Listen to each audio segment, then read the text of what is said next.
नमस्कार, आप लोग देख रहे हैं मिड कैप बाजार। मैं हूं साक्षी बत्रा और मेरे साथ मेरे सहयोगी भी जुड़े हैं मनोज धारा। लेकिन सबसे पहले शुरुआत कर लेते हैं मार्केट्स के साथ। इस वक्त देख लेते हैं मार्केट्स में किस तरीके का रुझान देखने को मिल रहा है। निफ्टी 50 की अगर बात करें तो 8646 के लेवल्स पर फिलहाल निफ्टी कामकाज कर रहा है। 8649 इनफैक्ट 8650 के बेहद करीब 1.25% तक की तेजी निफ्टी में देखने को मिल रही है।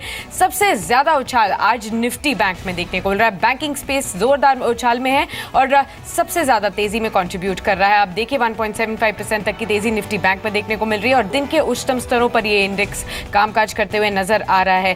साथ ही आप देखिए पार्टिसिपेशन अक्रॉस द बोर्ड आ रहा है। स्मॉल कैप इंडेक्स में आप देखिए अच्छी बढ़त है, मिड कैप इंडेक्स में बढ़त है। सेंसेक्स में ऑलरेडी 300 पॉइंट्स की हमने तेजी ऑलरेडी देख चुकी है, अभी भी 262 पॉइंट्स की तेजी देखने को मिल रही है। ये निफ्टी गेनर्स आपकी स्क्रीन पर Grasim, UltraTech cement, Bajaj auto, SBI सभी में 3 से 6% तक का भी रुझान यहाँ पर देखने को मिल रहा है ऊपर की तरफ। आप देखिए ऑटो स्पेस से कंट्रीब्यूशन आ रहा है। आइशर मोटर्स में 3% तक के आसपास की तेजी, हीरो मोटो में करीब 3% तक की तेजी, हिंडाल्को यानी कि वेदांता, इन सभी मेटल शेयर्स में भी अच्छा रुझान देखने को मिल रहा है। एक्सिस बैंक में आप देखिए करीब 3% तक की तेजी है, 563 के लेवल्स पर कामकाज कर रहा है। अक्रॉस द बोर्ड आज गेनिंग स्ट्रेंथ देखने को मिल रही है। इस वक्त जो निफ्टी के टॉप गेनर्स हैं वो उस पर एक नजर डाल लेते हैं।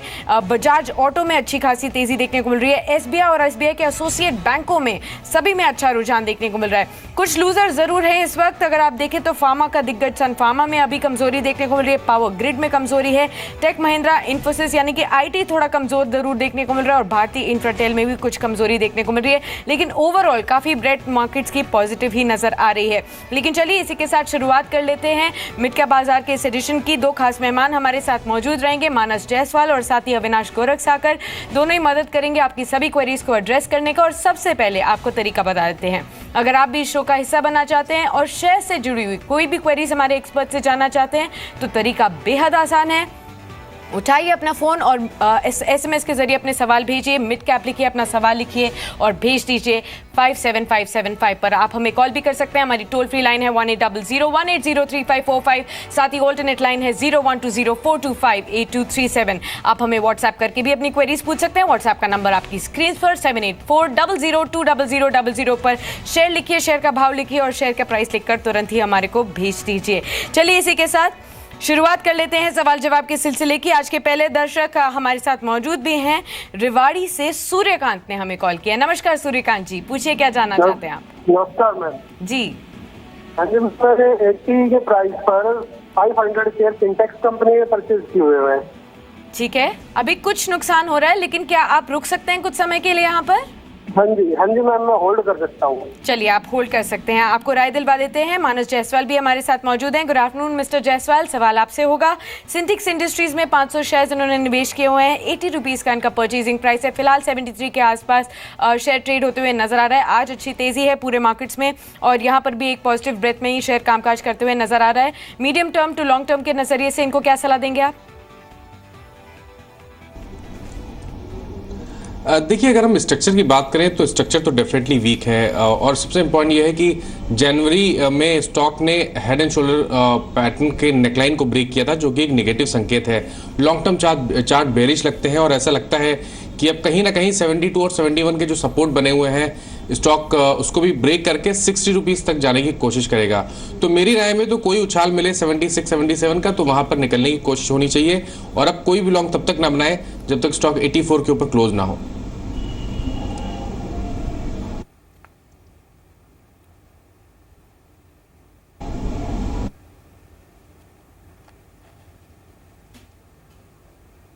राइट, चलिए अपने अगले दर्शक से भी अब बातचीत कर लेते हैं। हमारे पास अगला सवाल SMS के तौर पर आया है। हमारे पास गोरखपुर से किरण ने ये सवाल भेजा है। प्रतिभा इंडस्ट्रीज पर इनका सवाल है। 335 शेयर्स इनके पास हैं और 32.50 के भाव पर इन्होंने खरीदारी की हुई है। कुछ नुकसान मानस इनको अभी यहाँ पर हो रहा है। हालांकि आज अगर देखा जाए तो ब्रेड पॉजिटिव है। यहाँ पर 8.25 से 9% तक की तेजी भी देखने को मिल रही है इस शेयर पर। क्या करना चाहिए? क्या यही रुझान आगे भी जारी रह सकता है प्रतिभा इंडस्ट्रीज पर? देखिए, जुलाई 2014 से हम लगातार लोअर टॉप लोअर बॉटम बनते हुए देख रहे हैं और इतना बड़ा अंडर परफॉर्मेंस देखने को मिला है कि अब यहाँ पर स्टॉक में बने रहने का कोई फ़ायदा नज़र आता तो नहीं है। मैं तो समझता हूँ कि स्टॉक से बहुत पहले ही निकल जाना चाहिए था, बट फिर भी अगर स्टॉक में इनकी पोजीशन है तो मैं समझता हूँ कि शायद ये जो अंडर परफॉर्मेंस है ये आने वाले टाइम में भी देखने को मिलेगा। एक बार स्टॉक 18 रुपए के नीचे जाएगा तो वहां पर आप उम्मीद कर सकते हैं कि 11-12 रुपए के लेवल्स भी देखने को मिलेंगे। तो मेरी राय में तो 23 या 24 का कोई उछाल मिले तो स्टॉक से निकलना चाहिए। जी, एग्जिट ऑन रैली की प्रतिभा इंडस्ट्रीज पर आपको सलाह दी गई है क्योंकि डाउनसाइड यहाँ पर मोमेंटम देखने को मिल सकता है और मानस का यही मानना है कि जो भी आपको अपॉर्चुनिटी मिले आप उसमें तुरंत ही प्रॉफिट बुक कर या लॉस बुक करके आप निकल सकते हैं। अगले सवाल के लिए चंडीगढ़ चलते हैं। चंडीगढ़ से अमन हमारे साथ जुड़े हैं। नमस्कार अमन जी, पूछिए। मैम मेरे पास 50 शेयर SBI के हैं और 50 बेल के हैं। SBI के हैं 229 से। ठीक है, और आपका नजरिया क्या है? ठीक है, आपको राय दिलवा देते हैं। प्रॉफिट्स में है, स्टेट बैंक ऑफ इंडिया में 50 शेयर्स 229 के भाव पर खरीदारी की हुई है। थोड़े से प्रॉफिट जरूर हो रहे हैं। मानस, क्या आगे भी स्ट्रॉन्ग रुझान देखने को मिल सकेगा? SBI में करंटली बने रहने की सलाह देंगे? देखिए, लॉन्ग टर्म चार्ट्स पे काफ़ी PSU बैंकिंग स्टॉक्स ऐसे हैं जहां पर हमें लॉन्ग टर्म चार्ट पे रिवर्सल देखने को मिला है और जो इंडिकेट करता है कि शायद आने वाले टाइम में हमें आउट परफॉर्मेंस PSU बैंकिंग में देखने को मिलेगा। SBI एक ऐसा स्टॉक है जिसको अपने पोर्टफोलियो में ज़रूर रखना चाहिए। जिस तरह के पैटर्न बन रहे हैं, स्टॉक 200 दिनों के मूविंग एवरेज के ऊपर ट्रेड कर रहा है। मैं उम्मीद करता हूं कि अगर टाइम फ्रेम थोड़ा सा बड़ा रखें, अगर 6 to 8 मंथ्स का टाइम फ्रेम रखें तो 280 और 285 तक के लेवल्स SBI में देखने को मिल सकते हैं। तो मेरी राय में तो बने रहे जब तक स्टॉक अपने 200 दिनों के मूविंग एवरेज के ऊपर ट्रेड कर रहा है, जिसका वैल्यू इस टाइम 213 रुपए के आसपास है। तो उस हिसाब से 213 के नीचे का स्टॉप लॉस रखें और बने रहे। टारगेट 280 के सेट करके चले। जी, चलिए आगे बढ़ते हैं और अपना अगला सवाल भी ले लेते हैं। हमारे साथ अब मनीष जुड़े हैं राजकोट से अपना सवाल लेकर। मनीष जी नमस्कार, पूछिए अपना सवाल। Good afternoon. गुड आफ्टरनून, बताइए। मेरा सवाल स्पाइस जेट पर है। ठीक है, स्पाइस जेट पर है मेरा सवाल। मैंने 62 रुपये में 500 शेयर लिए हुए हैं। ठीक है, और एक धनलक्ष्मी बैंक में उसमें इन्वेस्टमेंट करना चाहता हूँ, तो ये क्या सही लेवल है? उसमें वो मर्जर का भी इश्यू होता है।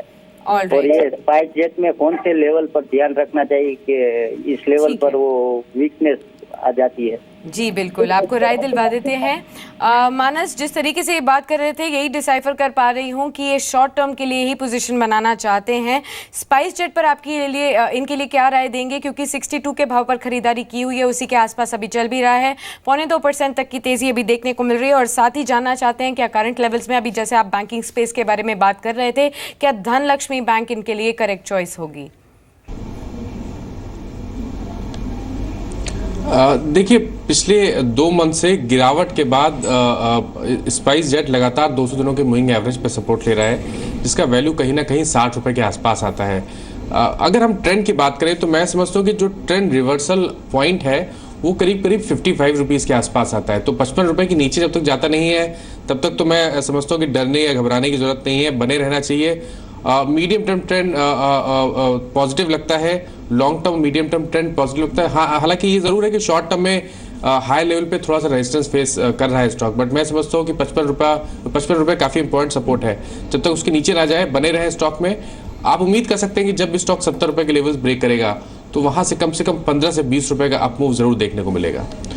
दूसरे स्टॉक इन्होंने धनलक्ष्मी बैंक की बात की। देखिए, धनलक्ष्मी बैंक की जहाँ तक बात है, ज़रूर हमने करीब 10-12 ट्रेडिंग सेशन में करेक्शन देखा है हाई लेवल से, बट फिर भी 22 और 21 काफ़ी स्ट्रॉन्ग सपोर्ट है चार्ट्स पे। मैं समझता हूँ कि बने रहना चाहिए। 21 का स्टॉप लॉस रखें। आप उम्मीद कर सकते हैं कि एक रिवर्सल देखने को मिलेगा जब भी स्टॉक 24 रुपये 50 पैसे के ऊपर निकलेगा। और अगर 24 रुपये 50 पैसे के ऊपर निकलता है तो कम से कम 29 तक के टारगेट फिर से देखने को मिलेंगे। तो मेरी राय में बने रहें और 21 रुपये का स्टॉप लॉस रखें। जी चलिए, दोनों पर ही आपको होल्ड की ही सलाह दी गई है फिलहाल के लिए। अगले सवाल के लिए दिल्ली में ही पूरन ने हमें कॉल किया है, उनसे बातचीत कर लेते हैं। पूरन जी नमस्कार, पूछिए अपना सवाल। हेलो जी पूरन जी, हम सुन पा रहे हैं आपको, बताइए। मेरे पास बजाज इलेक्ट्रिकल के शेयर हैं, तो उसके लिए क्या करना चाहिए? आपका परचेजिंग प्राइस बता दीजिए और कितने शेयर्स 195 है, 1000 शेयर है। चलिए, अभी तो आपको प्रॉफिट्स हो रहे हैं, कांग्रेचुलेशंस। अब क्या करना चाहते हैं? कुछ समय के लिए और रुकना चाहते हैं यहाँ पर? रुकना चाहते हैं। ठीक है, आपको राय दिलवा देते हैं। मानस, क्या सलाह होगी? बजाज इलेक्ट्रिकल्स पर अच्छे मुनाफे पर है, 195 के भाव पर 1000 शेयर्स लिए हुए हैं। आज भी 2% तक की तेजी बजाज इलेक्ट्रिकल्स पर देखने को मिल रही है। इनके लिए स्ट्रैटेजी क्या होनी चाहिए? देखिए, बहुत ही स्ट्रॉन्ग चार्ज दिखते हैं और सबसे इम्पोर्टेंट ये है कि पिछले ही हफ्ते स्टॉक ने नेकलाइन ब्रेक किया है inverse head and shoulder pattern का। अगर हम इस पैटर्न के टारगेट सेट करें तो वो करीब करीब 340-350 की रेंज में आते हैं। हालांकि ये ज़रूर है कि इस टारगेट को अचीव होने में शायद 10 से 12 मंथ का टाइम लगेगा, लेकिन ट्रेंड इतना पॉजिटिव है कि मैं समझता हूँ कि बिल्कुल बने रहें। बढ़िया निवेश हो सकता है 1 से 1.5 साल के लिए, और तब तक घबराने की जरूरत नहीं है जब तक स्टॉक 240 के ऊपर ट्रेड करता है, क्योंकि वो 50 दिनों का मूविंग एवरेज है। तो 240 का स्टॉप लॉस रखें, बने रहें, 340 रुपए के टारगेट सेट करें। श्योर। अगले कॉलर से बातचीत कर लेते हैं। मिस्टर गौरव ने हमें कॉल किया इंदौर से। नमस्कार गौरव, आपका सवाल पूछिए।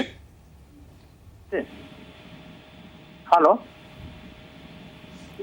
जी गौरव, आपका सवाल पूछिए। जी सर, आवाज आ रही है? हेलो हेलो आपका सवाल पूछिए गौरव। सर नमस्ते, मेरा नाम गौरव है इंदौर से। मुझे 20,000 रुपये लगाने हैं और ऑलरेडी मैंने 200 एल&टी फाइनेंस ले चुका हूँ 87 के प्राइस से। ओके, मैं 20,000 रुपये इसी में लगाऊं कि और किसी सेक्टर में इन्वेस्टमेंट करनी है या कोई और स्टॉक में आप इन्वेस्टमेंट करना चाहेंगे? सर जैसा भी आप गाइड करें। ऑलरेडी 200 शेयर एल&टी फाइनेंस के हैं। अविनाश गोरखसागर मौजूद है। Avinash, welcome to the show.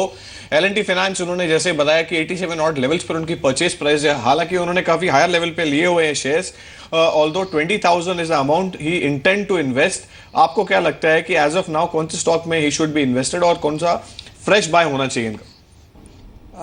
मुझे लग रहा है कि इनको अगर फ्रेश खरीदारी करनी है तो मैं समझता हूं कि अरविंद एक अच्छा इन्वेस्टमेंट चॉइस हो सकता है। कल कंपनी के नतीजे भी आ गए और हमको लग रहा है कि अभी जो करंट लेवल है करीबन 308, 310, यहाँ से करीबन अगर ये 6 महीने का नज़रिया रखते हैं तो कम से कम 340, 350 का टारगेट इनको मिल सकता है।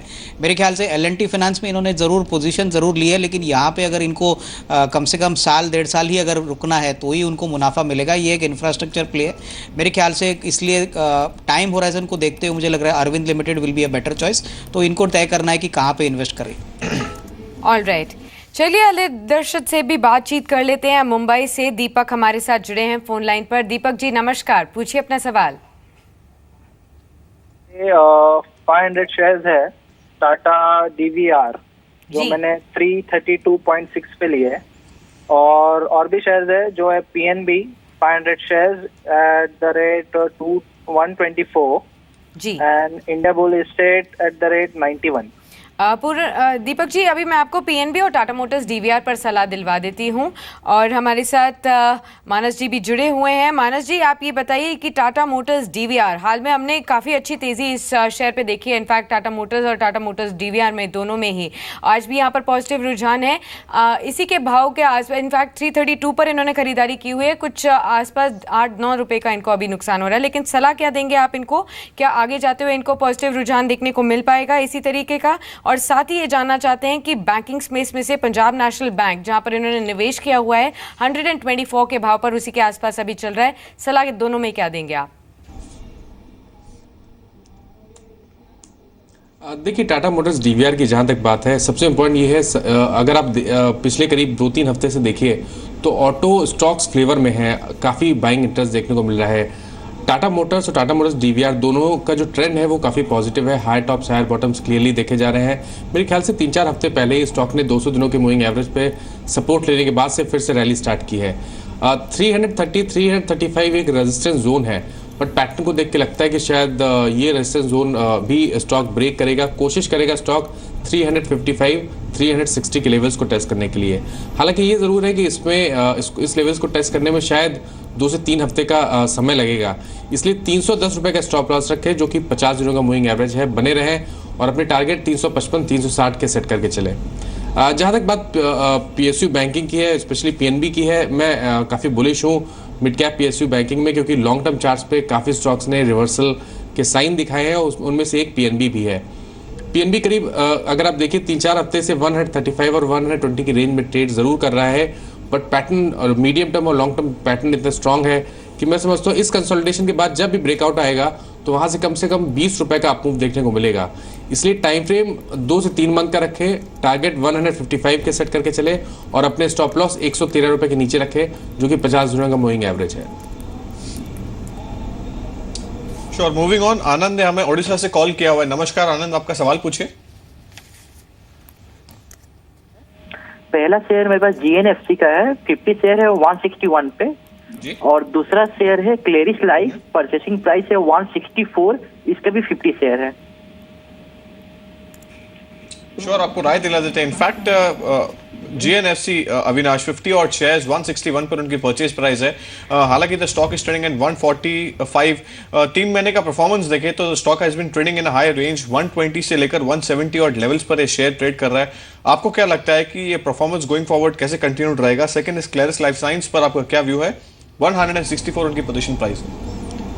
मैं समझता हूं कि अगर GNFC की बात करें मनोज, तो इनको होल्ड करना चाहिए। नतीजे Q1 में रीजनेबली अच्छे आ गए थे और हमको लग रहा है कि जिस प्रकार का मानसून है और जिस प्रकार का इनका एक केमिकल पोर्टफोलियो है, मेरे ख्याल से ये डेफिनेटली दोनों ही फैक्टर्स इनके लिए पॉजिटिव प्ले करेंगे। हमें लग रहा है कि नेक्स्ट 2-3 क्वार्टर्स डेफिनेटली कंपनी की अर्निंग ग्रोथ अच्छी रहेगी, तो इनको शायद थोड़े से ऊपरी लेवल पे इन्होंने ज़रूर खरीदा है। लेकिन अगर एक साल भर का नज़रिया रखते हैं तो हमको लग रहा है कि कम से कम 185-190 का टारगेट प्राइस यहाँ पे GNFC में इनको मिल सकता है।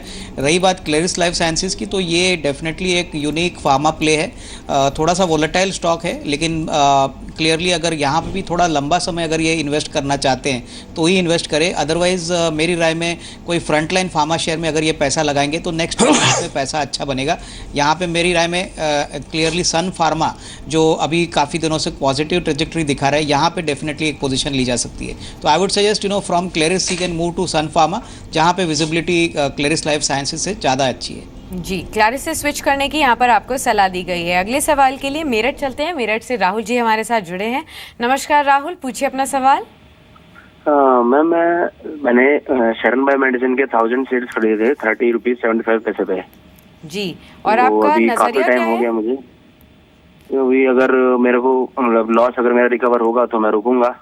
जी तो चलिए, मेरे को ठीक पता है है। क्या करना चाहिए। जी बिल्कुल, आपको राय दिलवा देते हैं। मानस, शारण बायो में आप क्या कहेंगे? अभी हाल में फार्मा में ज़रूर एक उछाल आया है, लेकिन फिर भी इनकी खरीद जो है वो काफ़ी ऊपरी लेवल्स की है। क्या सलाह देंगे आप इनको?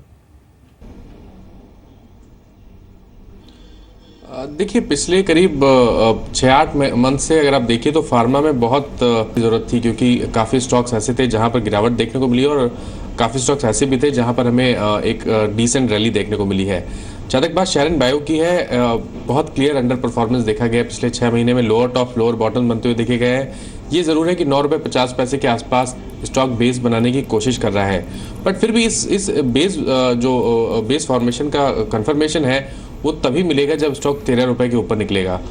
तो अगर ये इसमें बने रहना चाहते हैं तो मेरी तो एडवाइस रहेगी कि पहला काम करें, 8 रुपये 50 पैसे के नीचे अपना स्टॉप लॉस रखें। दूसरा, जब भी स्टॉक 13 रुपये के लेवल्स ब्रेक करे तब इनको बने रहना चाहिए, क्योंकि 13 रुपये के ऊपर कम से कम 5 रुपये का अप मूव देखने को मिलेगा। तो उस केस में 18 रुपये तक के टारगेट्स पॉसिबल हैं। मैं इनको सजेस्ट तो नहीं करता कि ये यहाँ पर ये सबसे अच्छा स्टॉक है फार्मा में काफ़ी अच्छे स्टॉक्स चार्ट्स पे दिखते हैं, बट फिर भी अगर ये बने रहना चाहते हैं तो 8 रुपये 50 पैसे का स्टॉप लॉस ज़रूर रखें, वो मैं रिकमेंड करूँगा। जी बिल्कुल, 8 रुपीज़ 50 पैसा का आपको स्टॉप लॉस लगाना होगा और आप ध्यान से नज़र रखकर ही यहाँ पर अपनी पोजीशन बनाए रखें, क्योंकि काफ़ी कॉशियस मोमेंटम यहाँ पर देखने को मिल सकता है। अगले कॉलर से बातचीत कर लेते हैं। हमारे साथ जुड़े हैं दीपांशु फ्रॉम दिल्ली। नमस्कार, आपका सवाल पूछिए। हेलो डिफेंस खरीद। ओके, कौन से लेवल पर आपकी परचेज प्राइस है? सर मैंने 69.9 पे खरीदे थे 750 शेयर। ऑलराइट, 59 और 69? 69। श्योर। इनफैक्ट आपको क्विकली राय दिला देते हैं। इनफैक्ट अविनाश 69 और लेवल्स पर उनकी परचेज प्राइस है रिलायंस डिफेंस। अगर हमें स्टॉक का परफॉर्मेंस देखें, ऑल द वे बैक एक साल का परफॉर्मेंस देखें तो it has already fallen from 100 out levels, और ये स्टॉक ने कुछ खास रिटर्न्स नहीं जनरेट किए हुए हैं। With the defence story picking up, आपको क्या लगता है कि फंडामेंटली कितना स्ट्रेंथ है स्टॉक में, और are you recommending him to quit the stock and move on to the other stock?